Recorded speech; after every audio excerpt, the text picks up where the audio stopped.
السلام علیکم ورحمۃ اللہ وبرکاتہ۔ ناظرین، اس ویڈیو میں ہم دو اہم خبریں آپ حضرات کی خدمت میں پیش کر رہے ہیں۔ پہلی خبر مولانا سید رابع حسنی ندوی رحمۃ اللہ علیہ کے انتقال پر نامور علماء اکرام کا اظہار تعزیت۔ All India Muslim Personal Law Board کے قومی صدر مولانا سید رابع حسنی ندوی کا انتقال ہو گیا ہے۔ ان کے انتقال سے عالم اسلام بالخصوص بر صغیر ہند کی علمی فضا مغموم ہو گئی۔ مرحوم ندوۃ العلماء لکھنؤ کے ناظم اعلیٰ اور دارالعلوم دیوبند کی شورا کے رکن تھے۔ ان کے انتقال پر دیوبند کے نامور علماء اکرام نے گہرے رنج و الم کا اظہار کرتے ہوئے مرحوم کے انتقال کو ملت اسلامیہ ہند کا عظیم خسارہ قرار دیا اور کہا ہے کہ مرحوم ہندوستانی مسلمانوں کے لیے ایک عظیم سرمایہ کی حیثیت رکھتے تھے۔ حضرت مرحوم کی پہلی نماز جنازہ جمعرات کے روز بعد نماز عشاء ندوۃ العلماء لکھنؤ میں ادا کی گئی، جبکہ آج جمعے کی صبح نماز جنازہ و تدفین تقیہ رائے بریلی میں بعد نماز فجر عمل میں آئے گی۔ ان کے انتقال پر دارالعلوم دیوبند کے دارالعلوم کے محتمم حضرت مولانا مفتی ابو القاسم نعمانی، صدر المدرسین و صدر جمعیت علماء ہند مولانا سید ارشد مدنی، صدر جمعیت علماء ہند مولانا سید محمود اسد مدنی، دارالعلوم وقف دیوبند کے محتمم مولانا محمد سفیان قاسمی، شیخ الحدیث مولانا سید احمد خضر شاہ مسعودی، جامعہ مظاہر علوم سہارنپور کے امین عام مولانا سید شاہد الحسنی، دارالعلوم زکریا دیوبند کے محتمم مولانا محمد شریف خان قاسمی، جامعہ بدرالعلوم گڑھی دولت کے محتمم اور رکن شورا دارالعلوم دیوبند مولانا محمد عاقل قاسمی، جامعۃ الشیخ حسین احمد مدنی کے محتمم مولانا مفتی مزمل علی قاسمی، نامور عالم دین مولانا ندیم الواجدی، کل ہند رابطہ مساجد کے قومی سیکریٹری مولانا عبداللہ ابن القمر، جامعہ قاسمیہ دارالتعلیم والسنہ کے محتمم مولانا ابراہیم قاسمی اور جامعہ دعوت الحق معینیہ چرو کے ناظم اعلیٰ مولانا شمشیر قاسمی۔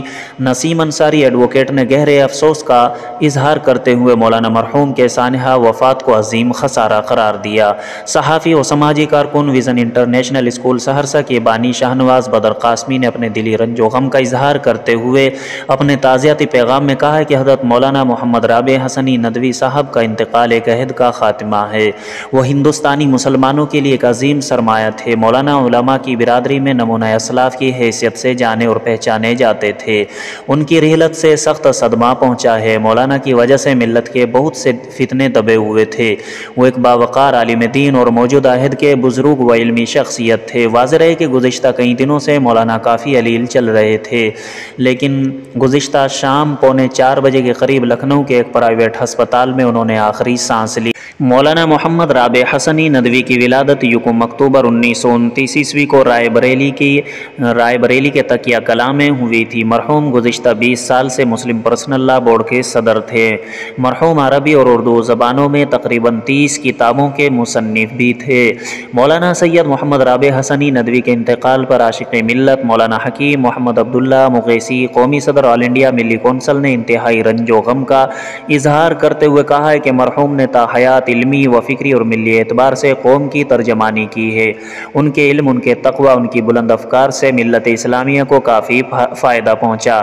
آپ کی وفات یقیناً ایک بڑا خلا ہے۔ مولانا ڈاکٹر عبدالمالک مغیثی، سیکریٹری شعبہ دینی تعلیم نے انتہائی افسوس کا اظہار کرتے ہوئے کہا ہے کہ مولانا مرحوم اپنے وقت کے جلیل القدر عالم، متبع سنت، بزرگ اور ایک کامل و مکمل ادیب تھے۔ مولانا مرحوم کو ہند و بیرون ہند میں روحانی اور مذہبی پیشوا کا درجہ حاصل تھا۔ آپ ایک ایسی عظیم علمی شخصیت تھے جنہوں نے نہ صرف ہندوستان اور بر صغیر بلکہ دنیا بھر میں اسلام کی تبلیغ و اشاعت کا فریضہ انجام دیا ہے۔ اللہ تعالیٰ مولانا کی مغفرت فرمائے اور ہم سبھی کو آپ کے بتائے ہوئے طریقے پر چلنے کی سعادت نصیب فرمائے۔ اس موقع پر نامور قلمکار مولانا مفتی محمد ساجد قاسمی کھجناوری، استاذ جامعہ اشرف العلوم رشیدی گنگو نے کہا ہے کہ مرشد الامہ حضرت مولانا سید محمد رابع حسنی ندوی کی دکھ بھری وفات دینی، علمی اور ملی حلقوں کے لیے بڑا خسارہ ہے۔ وہ علم و عمل کی جامعیت کے ساتھ صبر و تحمل اور اتحاد ملی کا خیر خواہانہ جذبہ رکھتے تھے۔ ان کی شخصیت میں اعتدال و توسط اور فکری بصیرت کے کتنے ہی چراغ روشن تھے۔ وہ عالم ربانی بھی تھے مفکر ملت بھی اور مصنف بے بدل بھی، مگر ان سب کے باوصف اور ایک بے ضرر انسان تھے۔ آپ کے یہاں نسبتوں کا بڑا احترام تھا، جب بھی زیارت و ملاقات ہوتی بہت محبت فرماتے تھے۔ اللہ تعالیٰ غریق رحمت فرمائے، اپنے قرب و خاص سے نوازے اور پسماندگان کو صبر و سکون عطا فرمائے۔ ناظرین، دوسری خبر یہ ہے کہ اسرائیل نے رمضان کے اختتام تک یہودیوں کے مسجد اقصی کے احاطے میں آنے پر پابندی لگا دی ہے۔ جی ہاں ناظرین، اسرائیل نے رمضان کے اختتام تک یہودیوں اور سیاحوں کے مسجد اقصی کے احاطے میں آنے پر پابندی لگا دی ہے۔ اسرائیلی وزیر اعظم نیتن یاہو نے رمضان کے آخری عشرے میں یہودیوں اور سیاحوں کے مسجد اقصی کے احاطے میں داخلے پر پابندی کا حکم جاری کیا ہے۔ اسرائیلی وزیر اعظم نے سیکیورٹی فورسز کو آخری عشرے میں یہودیوں کے مسجد اقصی میں داخل نہ ہونے کو یقینی بنانے کی ہدایت کی ہے۔ رپورٹس کے مطابق گزشتہ کئی سال سے رمضان کے آخری عشرے میں مسجد اقصی میں یہودیوں کے آنے پر پابندی لگائی جا رہی ہے۔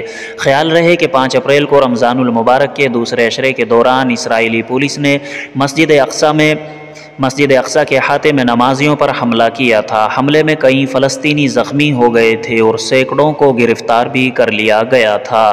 مسجد اقصی میں گھسنے کے بعد اسرائیل نے غزہ پر راکٹ سے حملہ کیا تھا۔ دوسری جانب اسرائیلی فورسز نے مغربی کنارے میں اسرائیلی فوج نے 2 فلسطینیوں کو شہید کر دیا۔